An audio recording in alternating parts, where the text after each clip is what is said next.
Ito na mga ka-DIY, natapos na natin ang ating ginagawang sound system, ang karaoke. Ititest na natin siya ngayon.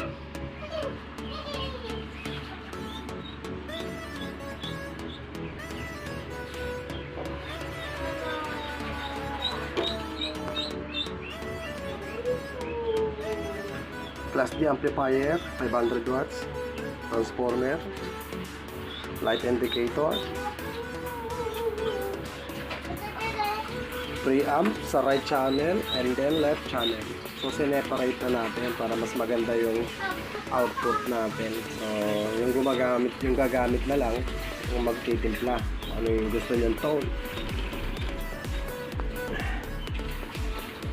220 power supply, rectifier, audio output. Nakita ako ng box, shoe box. Gagawin natin itong amplifier. Okay, gagawa tayo ng pang video, okay? 500 watts amplifier gagawin natin. Gagamit tayo ng mga class D amplifier. Ayan, nile-layout ko na kung paano natin gagawing amplifier itong box na transparent.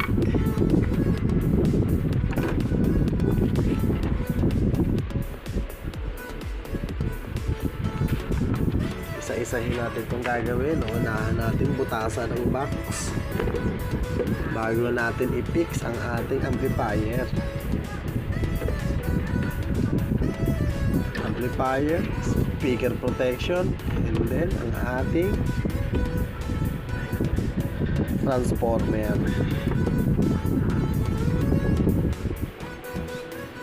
Ito yung magiging base ng ating amplifier.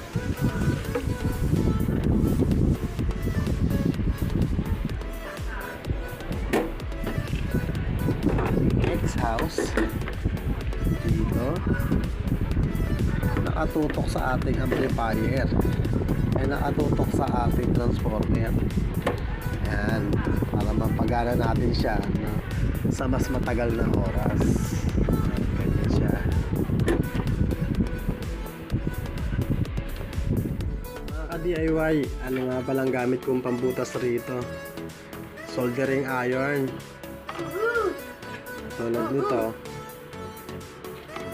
Ayan, soldering iron yung pambutas ko sa transparent box para mabilis, tsaka iwas crack. Ayan, soldering iron lang, dagdag idea lang sa mga DIYers dyan. Alright, ito yung front, Bluetooth input, switch on, and then yung tuner.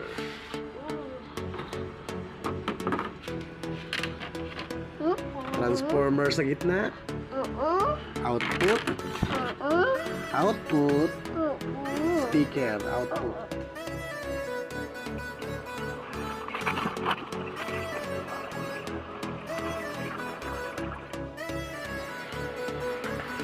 Mga ka-DIY, ito na yung speaker output.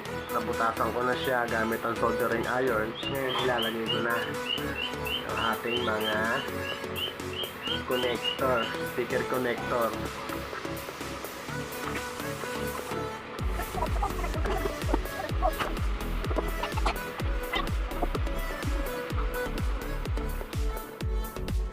Natin yung output, speaker output.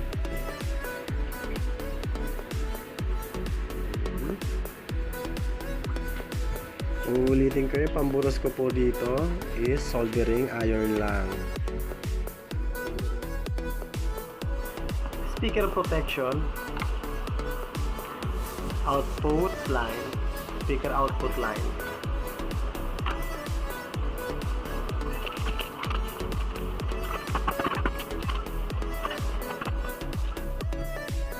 Ito naman yung front ng Bluetooth natin mga ka-DIY. Front amplifier. Ngayon, kakabit ko na si Bluetooth. ganito siya.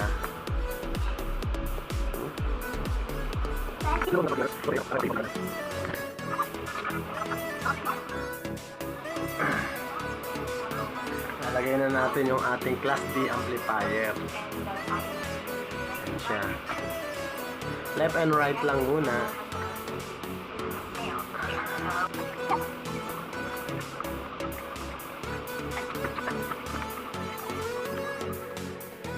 Ay, malapit na matapos ang ating Class D amplifier.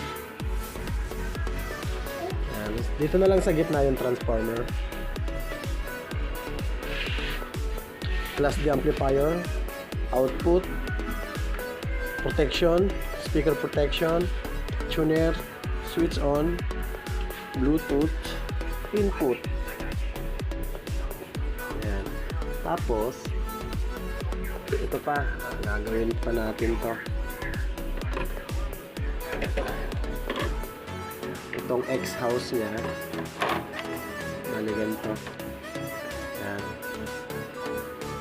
Mga ka-DIY, konti na lang, matatapos lang ating transparent amplifier. Class D nga pala itong ginamit kong amplifier. Ang iniintay ko na lang is switch ng Bluetooth and then switch ng fan.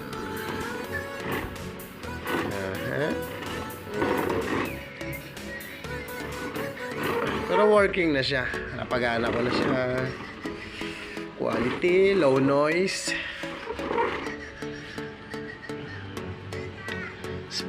Speaker protection, output,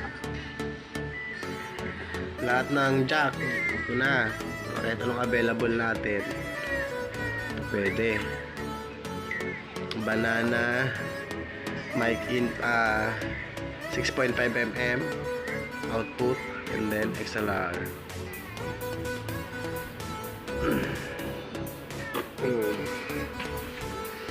Wait lang yan. Ayan siya mga ka-DIY. Pag dumating na lahat ng parts, lilinisin ko na yung wiring ko. Medyo magulo pa tingnan ng ating wiring.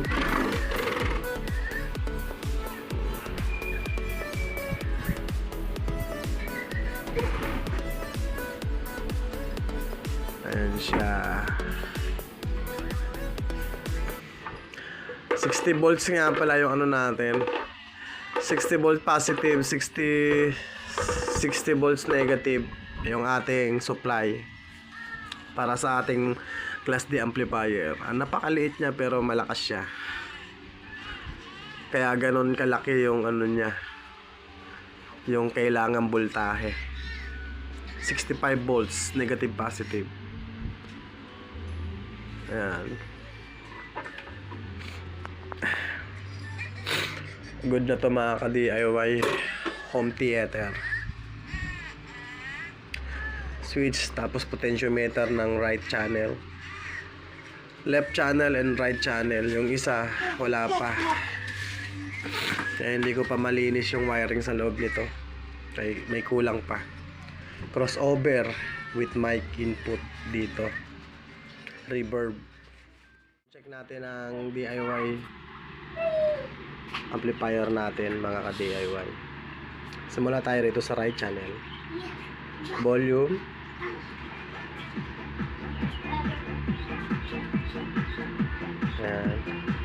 treble, high,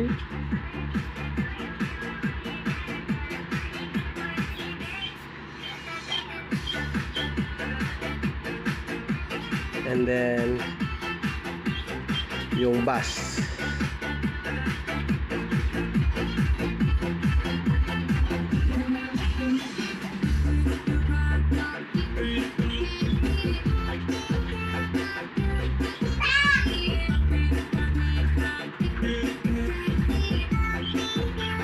Alright. Yung ating left channel naman testing natin. Left channel, volume.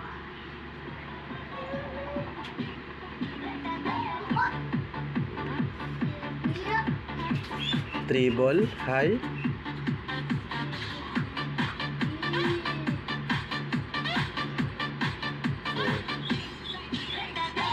And then bus.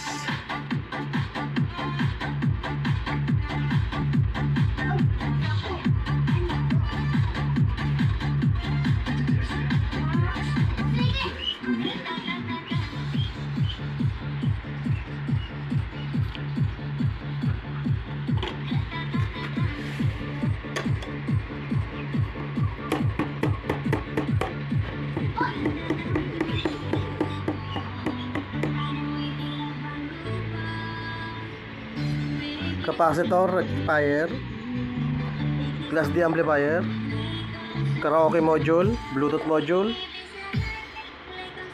preamp, yan, power supply, and then yung X-house nya from CPU.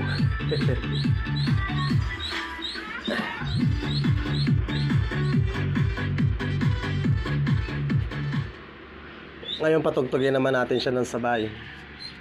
Yung right channel natin, gawin nating high. High lang. Ayan.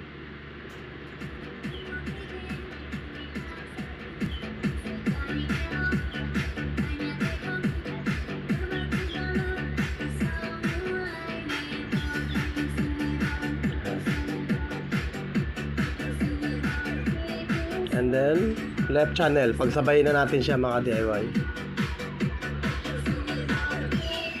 High. Bass.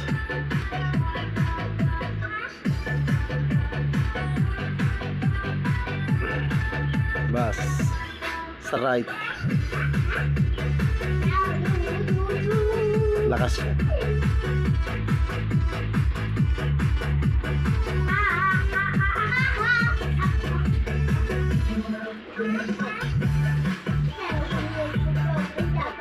Pagpasensahan nyo na yung gawa ko. Mano-mano. Kitang-kita yung pinagtunawan ng soldering iron.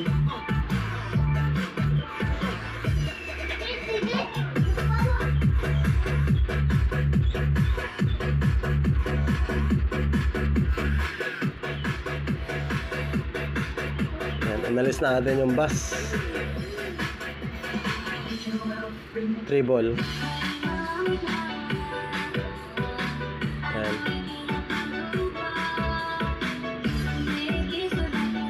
Timplahan natin konti. Konting bass.